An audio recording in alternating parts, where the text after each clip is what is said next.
Today is the during lap cholecystectomy, surgeon clips a structure within the Calots triangle. Post-operatively, the patient develops ischemia of the bile duct. Which structure is injured most likely? The options are right hepatic artery, cystic artery, common hepatic artery, gastroduodenal artery, or superior mesenteric artery. Going into the base concept of this question, we have to first understand the artery supply of the biliary tree. For this, I have made this diagram in which you can see the yellowish part is the liver. Here we can see the gallbladder. From the gallbladder, we are having the cystic duct.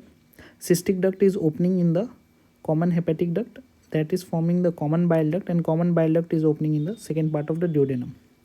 Here we can see the right hepatic duct and left hepatic duct, which are forming the common hepatic duct.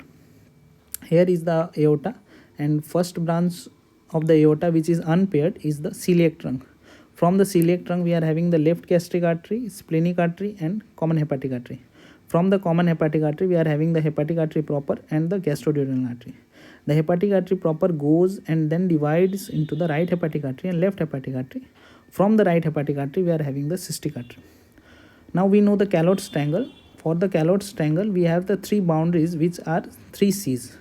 First C is the cystic duct, then is the common hepatic duct, and then is the cystic artery. So this part forms the Calots triangle.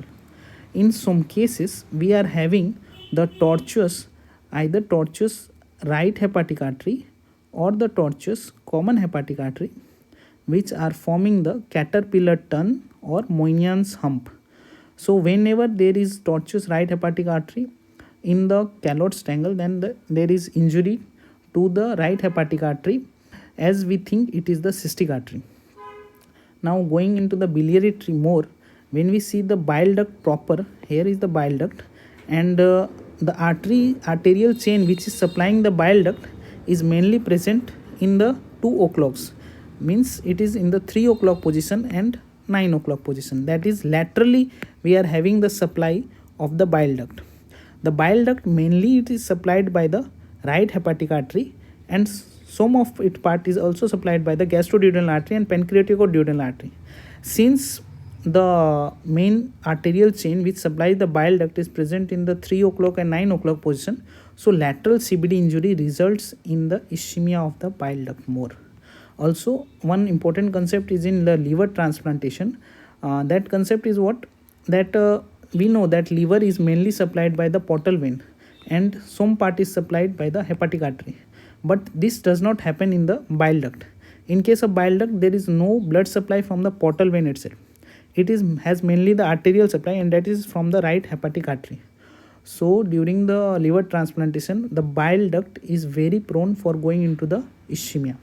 So the Achilles heel of liver transplantation is the bile duct anastomosis.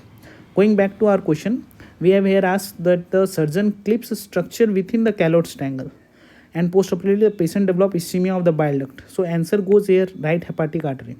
Why the answer is not the cystic artery? Because the cystic artery is supplying the gallbladder only. It is not supplying the bile duct. So it is not the answer. Why it is not the common hepatic artery? Because common hepatic artery is outside the Calots triangle. And why it is not the gastroduodenal artery and superior mesenteric artery? Because these are outside our operative field. Now another question which I will ask you is, from which of the following accessory right hepatic artery arises? And the option remain the same. Comment below the correct answer.